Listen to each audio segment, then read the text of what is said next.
Hello and welcome to May We Recommend, a show where we talk about movies, music, and more. I'm joined, as always, by Sean, and we have a special guest, maybe new co-host. And I'm Otis. That is a callback 10 years ago. There you go. Yeah. So, let's see here. It's like 14 years ago. Oh man. Okay, we did Yeah. a podcast 14 years ago. And it was the three of us.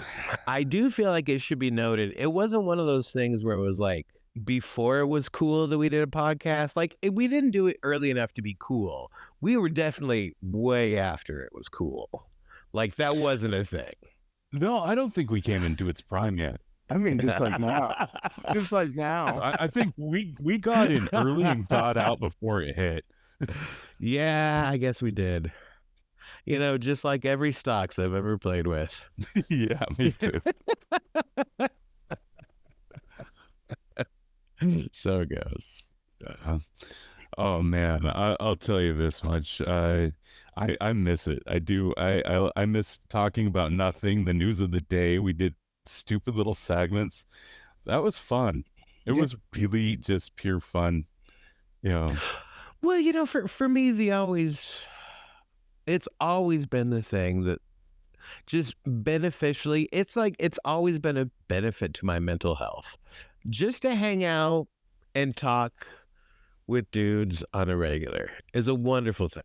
It really is. I think that's something that I have missing. And part of the reason I started this show, and one, though, I wanted a show with a direction rather than the Seinfeld the podcast, or like the unfunny Seinfeld the podcast, which is a show about nothing.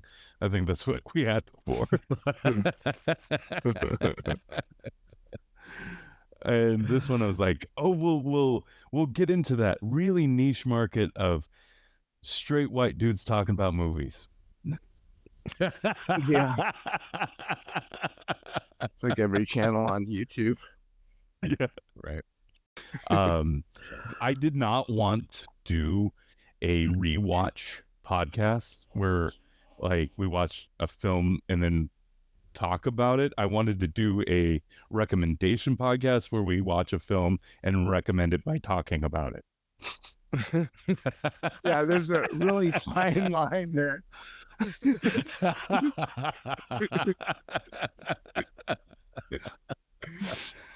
like you're talking about it all wrong. Yeah. I feel like as I've gotten older, I feel like I am okay with the smallest distinctions if it makes me feel better. Yeah, I think they call that justifications. Well, sure, they may, and yet I will call them distinctions. To prove my point thoroughly. I feel like this conversation is just kind of a myopsy of the topic of tonight, which I believe is going to be Kevin Smith and his collective works. And That's right. And our various love affairs with him as we've journeyed his career, right? I think at this point, 14 years ago, we were all still thoroughly enjoying Kevin Smith as an artist. Oh, yeah, as a podcaster and an auteur. Right. And an extemporaneous speaker. I mean, when he would go on and just talk about nothing for an hour and a half, and that was his comedy special. I don't know if that's the right term for it, but it's not. You know, no. I mean, I feel like that's the closest we have. Not now. Anyway. I mean, it's called an evening with. And why wouldn't it be? But you know, and honestly, I watched many of those via YouTube. Oh, really? I was watching them on, I think, DVD. Yeah. Oh, wow. Oh, wow. I mean, I don't know if I watched. I mean, I'm sure I did. In fact, I think the first time is this true? I feel like one of our collective friends, Chris. yes, may have been the first person to show it to me. Yeah, absolutely. He was the first person to show it to me as well. Yeah, that's how I saw it. There you go. So we've established our gateway into Kevin Smith talking. We should be talking to Chris right now. Angrily. As an intervention. Yeah. But and at the time, I truly loved that flavor of comedy. I did. I thought it was insightful, and I thought it was sporadic and a little chaotic, and I enjoyed it.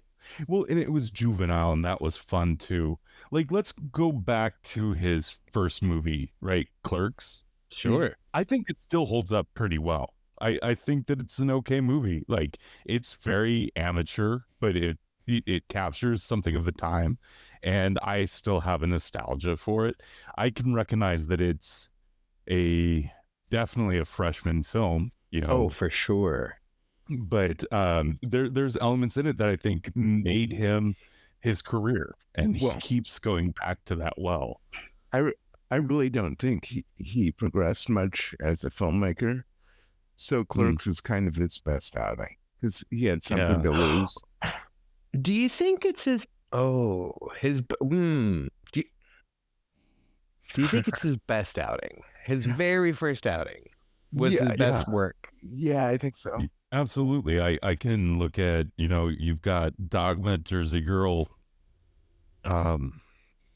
Clerks 2, Clerks 3, Clerks 3, Red State, that one, Yoga Hosers, Tusk. Yeah. I don't know. You know what? Here, you guys vamp for a little bit, and I'll look it up. So just keep listing off his movies or Mallrats. Yeah, that's exactly what I wanted. Sure. Chasing Amy. Mm-hmm. All right. We're going in order here, right? Okay. Mm-hmm. And I'm not going to list all of his movies. Thank you, Sean. Can I just say real quick? I think it'd be awesome to have a podcast where we talk about Kevin Smith and you just list his movies in order. It's called Top 10.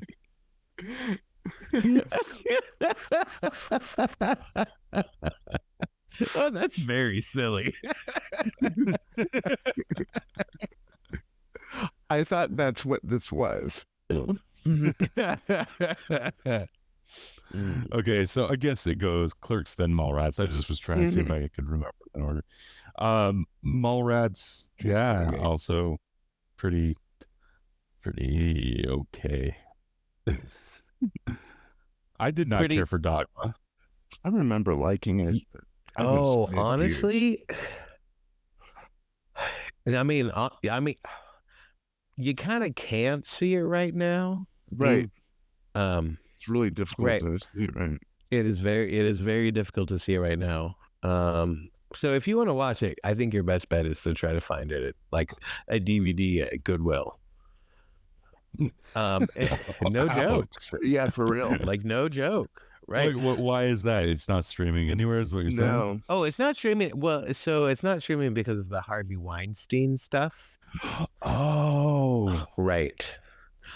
So, and I certainly don't know the full ins and outs of it, but I think Harvey Weinstein has a controlling stake in it in some fashion. I see. Of the distribution, because his company was the one who produced it. Right. So I have a very redeeming thing to say about all of those movies so far. Yeah. Okay. But no, I'm waiting. I'm waiting. I didn't want it to yourself. No, I know. I didn't want to interrupt the list. This is where we talk about it, Otis. Yeah, no, the list is over. The list is just to keep us in track chronologically, to say, moving through his progression as a filmmaker, talking about whether he matured or not, and then, to I mean, he something to come didn't. back to. No, so that's a spoiler. But no, I am very curious as what do you have to say about Well, Dogma. okay. So you can't really. I will say that so much of Kevin Smith's work is about the time that it's in. And normally I think of that as a pretty bad thing. I normally prefer my art to be more timeless. Sure. I do. But man, at the time, there were some big schisms going on in Catholicism, right? Like so much of this was in the peripheral of like a very real shift in our thoughts as a culture on religion. You think 1999 was a pivotal moment in like religion? I do. Okay, why would that be? Because it's the turn of the century, or what? Yeah, well, partly the turn of the century, and also partly the sex scandal was starting to come out. Oh, yeah, the sex scandals. Was that really in 99? That seems late. I feel like, we have a thing that could totally check this if we wanted to. But I feel, right, like the sex scandals, presumably, and I certainly don't want to get too political on this, but like they've been going on for a long time. But I feel like in the 2000s is really when things were like ramping up, and there were more and more stories of just atrocities that were happening to children. And I do think that there was a shift in our, I don't know. I've been quiet here because I did use that thing to look up. If there's a Wikipedia called "Sexual Abuse Scandal in the Roman Catholic Archdiocese of Boston," and my Google search term was 1999 Catholic scandal, because I don't want anything too interesting in my search history. Absolutely.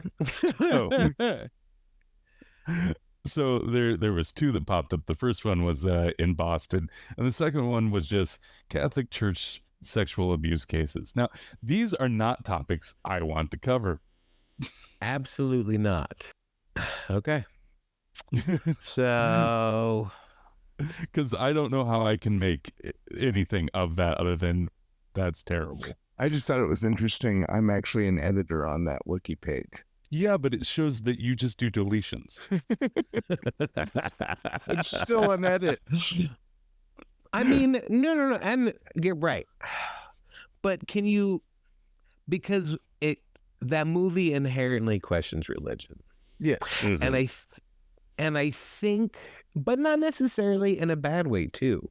And also it gave rise to a lot of people. And I think even, excuse me, gentlemen, sorry about that. Mm-hmm. There was something in the air about this. I mean, remember in the old days, pre-internet, when we were all hanging out, sitting at Sherry's, religion would come up a lot. Yeah. Yeah. Like, and because we were all raised religious of one fashion or another. One fashion or another, right? But it was never, right? It's not like we were being full-blown theists in this conversation. We all seem to be considerably more academic about it. Oh, yeah, no, and I think I was being a full-blown theist usually in those conversations. I mean, I couldn't be academic. I was homeschooled. That's difficult, you know. Well, you know, all my textbooks were the Bible.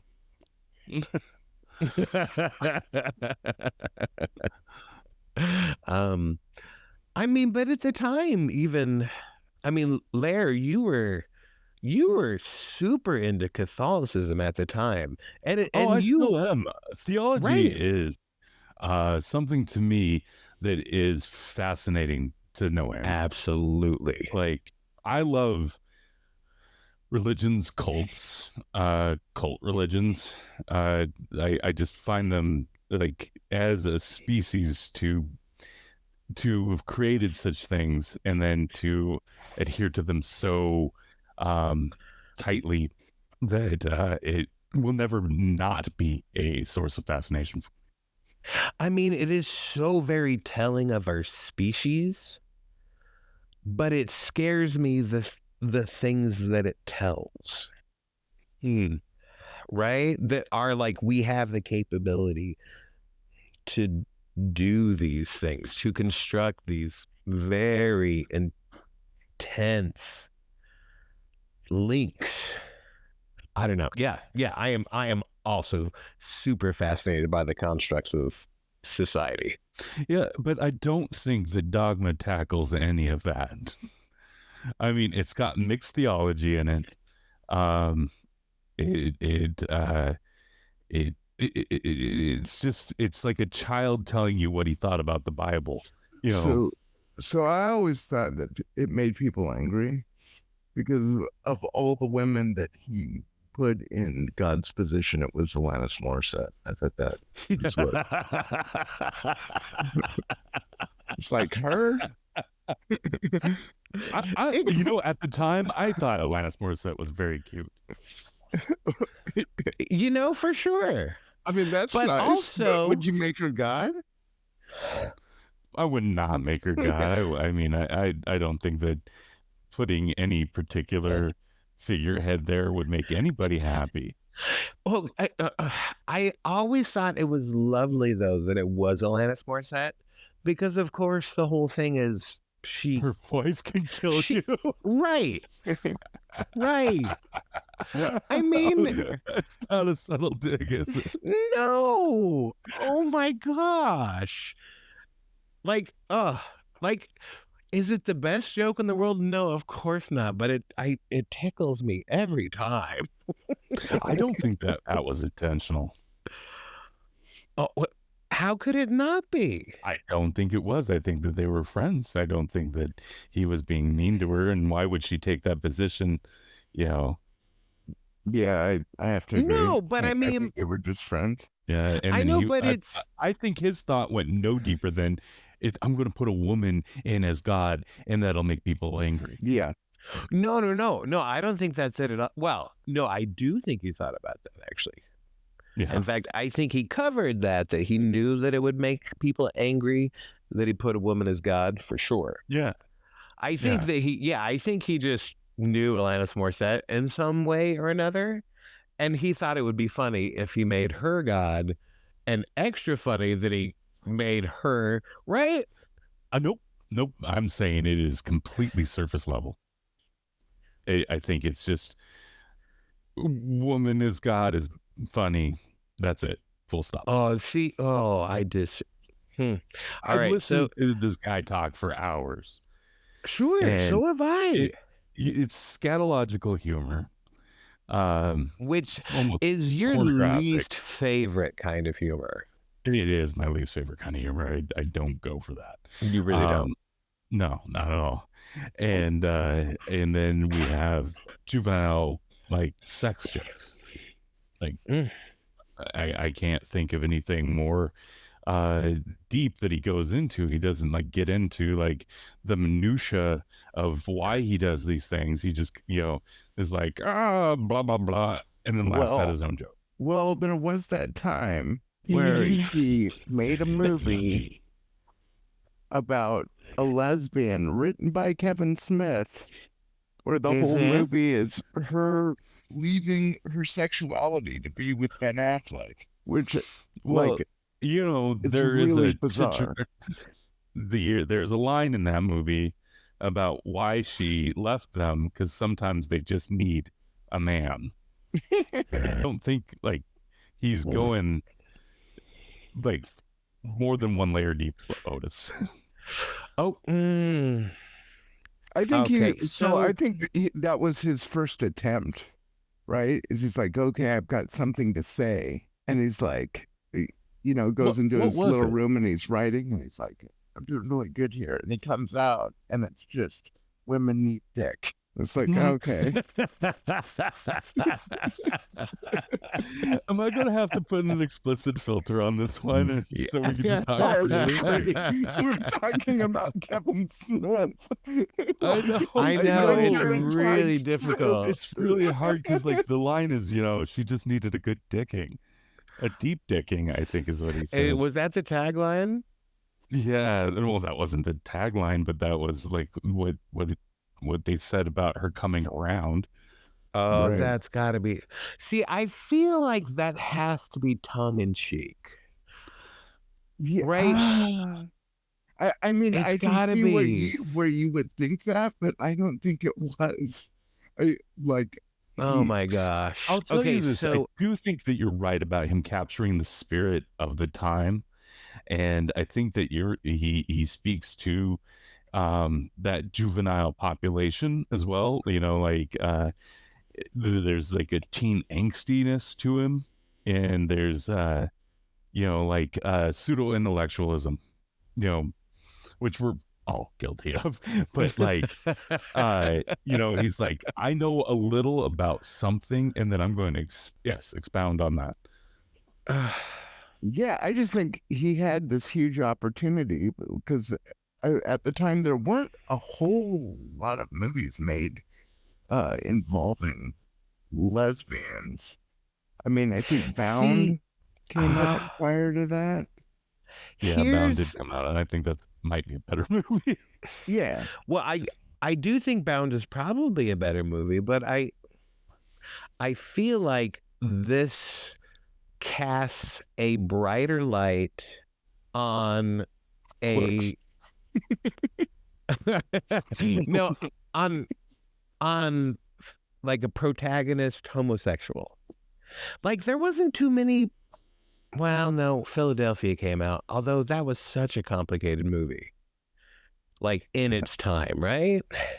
Yeah, but it was better for that. It was more substantive, Right. But like it couldn't be a comedy. Yeah. Right? There's no way. Like, and I'm not saying, I mean, didn't Philadelphia win 1 million awards? Yeah. I feel like it did.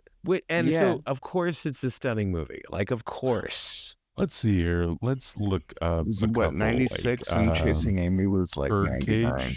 Yeah. I think Philadelphia was a little bit earlier than that. Birdcage was 96 as well. So, but wow. It feels odd, right? That Kevin Smith was kind of the hip filmmaker, right?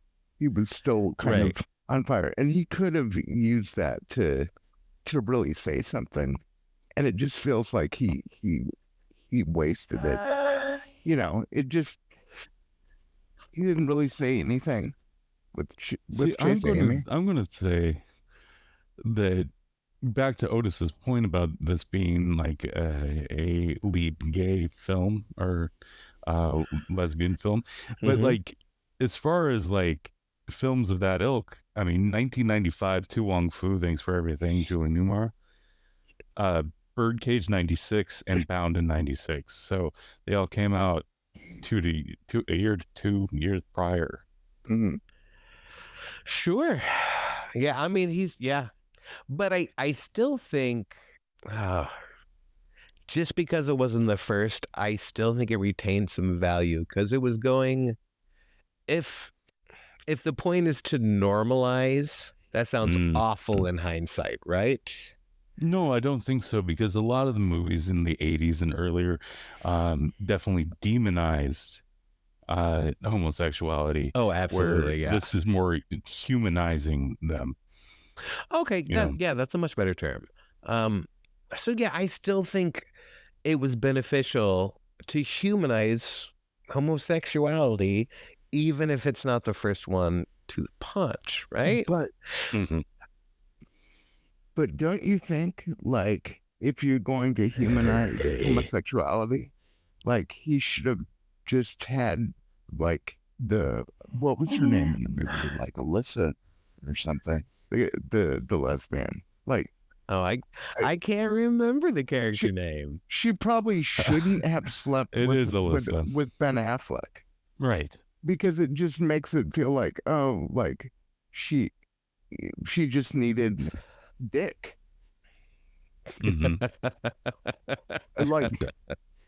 Like it feels like a step backward to me, I guess. It does.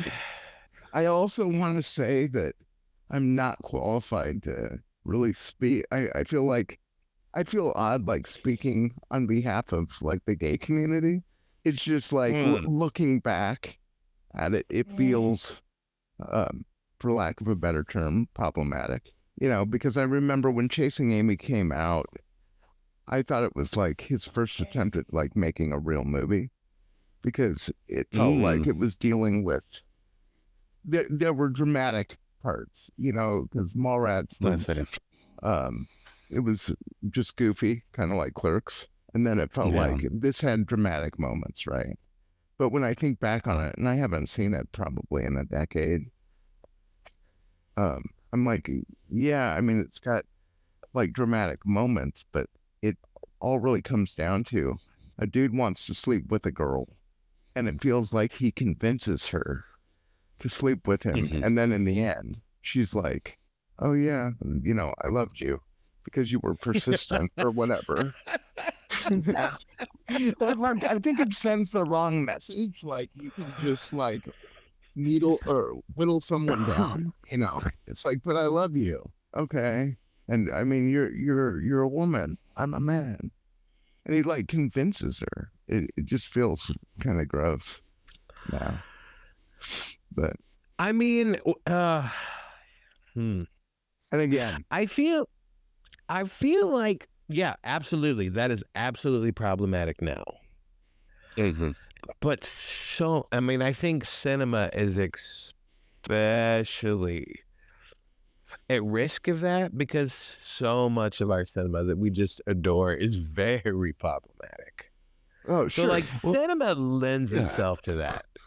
There's some things that maybe are like problems with scenes or language or certain depictions, but this is the entire film. So like that I think is different than like I don't know, Popeye Doyle dropping a couple of like N-words, you know.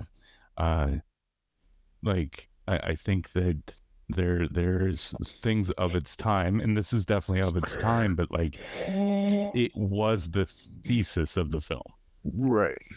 Well, okay. So you can take like, let's take Philadelphia, right? And you can say that as a film, as a story, it's kind of trying to create a snapshot about what the climate was. Sure, yeah. Actually, I would like to wrap up, finish talking about, like, I would kind of like to do Porky's for next session. Okay.